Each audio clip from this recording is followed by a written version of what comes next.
What you want, when you want it, where you want it. This is The Mesh. Hey, I'm Amy Chang. I'm a nationally board certified health and wellness coach, and this is Healthy AF. In this podcast, I'll be bringing you all things health, from the newest health strategies to how to tackle those personal roadblocks that just will not let you move forward. So buckle in. We're going to be inspired and instructed, and dadgum, we're going to have a little fun on Healthy AF. Hey everybody, and welcome to another episode of Healthy AF. My name's Amy, and I'm a health coach with Healthy Life, Health and Wellness Coaching. I get to work with people who are a little bit unsure of how to start, but once they get going, make some real sustainable health changes in their life. Welcome to the show. Today, I'm talking to all my high drivers. Now, I know that we've just finished a little series on perfectionism and how to deal with that. And today, we're going to start with a story. It's a story about me in the gym.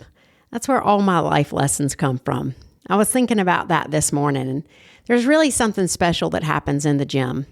I get out of my head, and I get very clear. And then things seem to make sense. So this is what I discovered this week while I was in the gym. You know, after almost 18 years of doing CrossFit, I don't go in and break any records, right? There are a lot of movements that I either used to do well and don't do as well now. I don't go as fast. I don't lift as heavy. But rowing is not one of those movements. I'm a really good rower. And so we had rowing on the board for this workout, and I was really excited because I knew that I can really hold my own against some really stout athletes who are much younger and fitter than I am when you put me on a rower.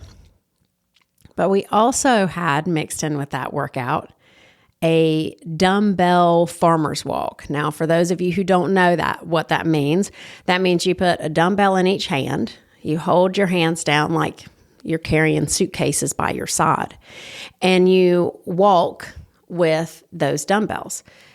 If you've never done one before, and particularly if you've never done one that's heavy, you won't know, but it will plumb burn up your forearms. So that grip strength is being built during those farmer carries, and also it's being burned out with those little muscles of the forearm that tend to, when they fatigue, they're just done for. So I was very excited to have a row and to have the farmer carry because I knew that my grip strength has been failing in the last couple of years, and grip strength has been correlated with mortality. So it was a great day at the gym.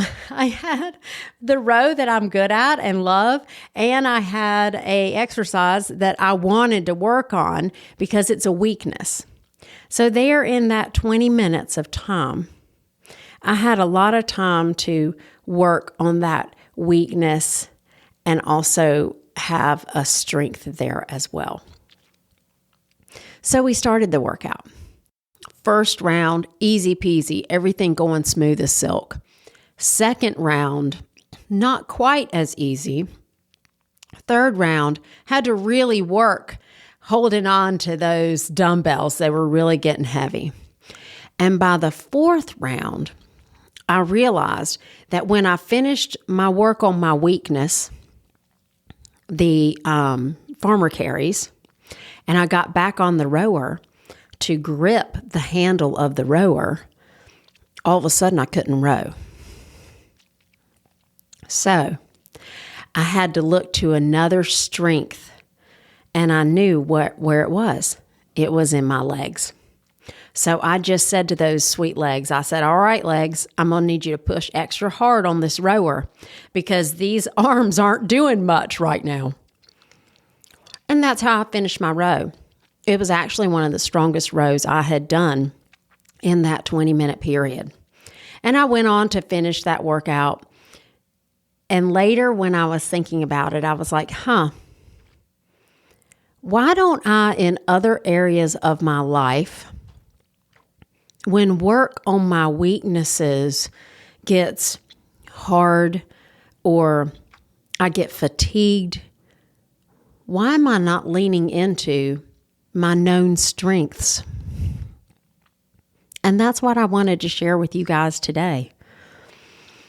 If you're an overachiever, if you tend to be highly critical, particularly of yourself, if you can relate to finding a flaw or a weakness or a spot that you don't like and becoming very hyper-focused on fixing it, growing it, strengthening it, decimating it, you might want to back off of that flaw when you feel the muscle fatigue, when you feel the energy fatigue, when you feel that brain fatigue, and not just back off there and stop, but back off there and lean into a strength that helps you maintain that forward momentum. You see, when I got on the rower and my grip strength was gone, I didn't just say like, oh, well, I guess I'm just going to have to row slow, or I guess I'm just going to have to sit here for another, minute while those forearms rest. No, I got on the rower and I was like, okay, what else do we have? We've got these big, huge legs. Yes, let's use them. And that way I could create pace for my workout. We can create pace for our personal growth.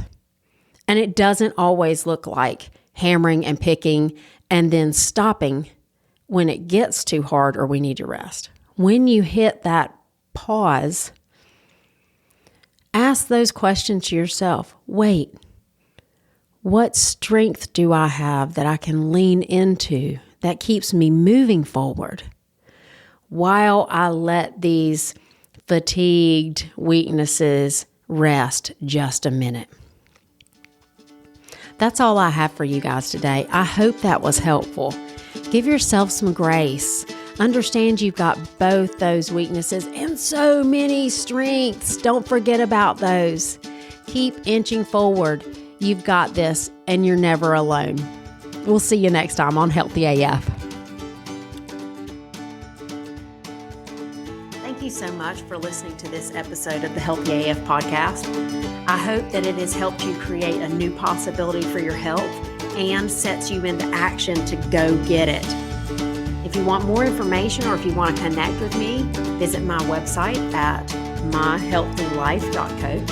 And don't forget to hit the subscribe button so that each new Healthy AF episode will be sent directly to you. Let's take you from where you are to where you want to go.